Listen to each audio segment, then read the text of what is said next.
Welcome back to Sporty-Clips. My name is Chris, and in this video, we'll follow up on our recent multicam discussion and see how things actually went recording our first couple ball games at the Ripken Experience Aberdeen.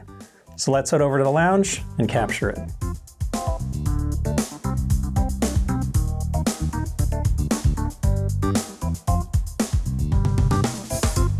Well, thanks for joining me today. I have been recording and streaming games for a couple years now, but I'm still learning new things pretty much every time I hit record. So I thought I'd make a quick video and share some lessons learned from our recent trip out to Aberdeen, Maryland for yet another baseball tournament. In a minute, we'll head over to the lounge and review some of the footage, but first, let's talk about what went well and what didn't go so well. Let's start with the good. For one, I didn't forget anything important. We had about a 4-hour drive, so I couldn't afford to forget much. Fortunately, I had all three cameras we discussed in my latest multicam video, the Mevo Core, the Mevo Start, and the newest addition to my streaming setup, the NearStream VM46. Ripken frowns upon attaching cameras to their fences, so I also had a couple tripods, which came in very handy. I brought my streaming box and trusty portable battery, and despite over a year of usage, they all did great. Another thing that went well was the stream itself. Upload speeds were generally adequate for streaming in 720 high definition resolution, although I did try 1080 a couple times and game stream viewers reported some intermittent freezing. Perhaps the best part of all was seeing firsthand just how amazing the NearStream VM46 looked. The 10 times optical zoom goes on forever, the focus was crisp, the Wi-Fi connection to my router was consistently strong, and the fact that I didn't need to worry about attaching a lens made it really clean and simple to use. Is it better than the Mevo Core? In some ways, I think yes, especially the lower price and built-in lens. But the Core has some features I really like, such as multiple attachment points, the compact boxy shape, and yes, in some ways, I like the option to change the lens if I need to.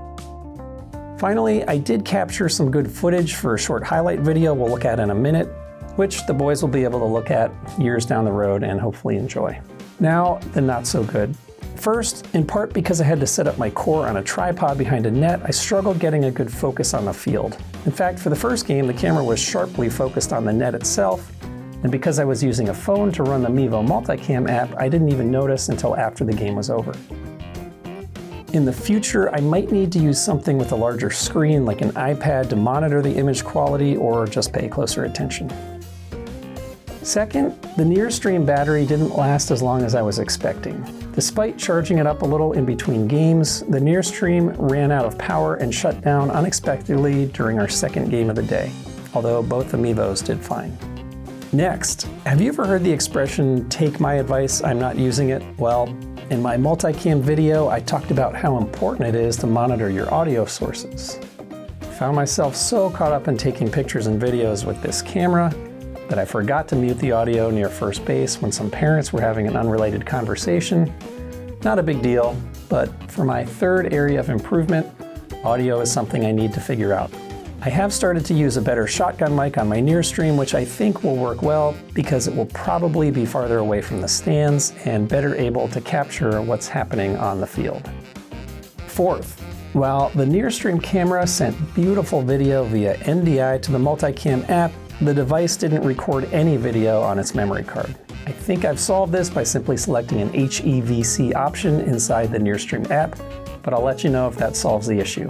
For what it's worth, this video you're watching now is being recorded with my NearStream VM46 because I'm curious how it compares to the Canon R50 I typically use. Fifth, believe it or not, during the very first pool play game, I tried taking all my video from the outfield. I figured with the new gear, I could capture the action well using the Core and the NearStream, just with different angles. This approach simply didn't work. So for the second half of the game, I placed the Mevo Core on a tripod behind home plate. Last but not least, I really need to figure out how to balance my time taking loads of photos and videos with this Canon R1 versus monitoring the Multicam app or just enjoying the game. I wanted to get at least a couple good videos, but it's difficult to predict when something amazing will happen. And every time you hit record, you'll have an extra video to sort through or delete later on. And although with the R1 you can simultaneously take photos while taking video, generally when you're focused on videos you're not able to take the best pictures and vice versa. All right, so there are my pros and cons from our trip to Aberdeen. Now let's head to the lounge and take a quick look at one of the little highlight videos, and you can be the judge of how everything turned out.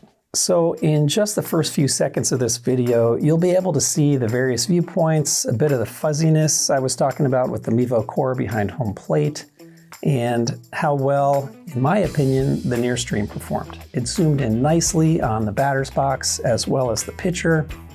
I just had to manually adjust the angle of the camera whenever I wanted to switch between the two. For this game, I had the Mevo start looking at the right fielder, but this view didn't really add a whole lot of value. It probably would have been better suited as a dugout cam. Now, if we skip forward to the end of the video, you'll see some of the footage that I took with my handheld Canon R1. This is the final play. I think it went okay. You'll see also some photos scrolling across the bottom. This is all fairly new to me, and getting up close to the fence is still a little bit of a challenge. You want to eliminate the wires as best you can. The other thing was trying to zoom in far enough. This is a 70 to 200 millimeter lens, which worked great, but to zoom in a little further, I invested in a 1.4 times teleconverter. If you're interested in my Canon setup, let me know in the comments and I'll do another video about that. That's all for today. I hope you got something out of the video. Over the next few weeks, I'll be streaming more baseball and working on a few special projects, so stay tuned. Please do me a favor, hit that like button, subscribe if you want to see more, and I'll catch you in the next one.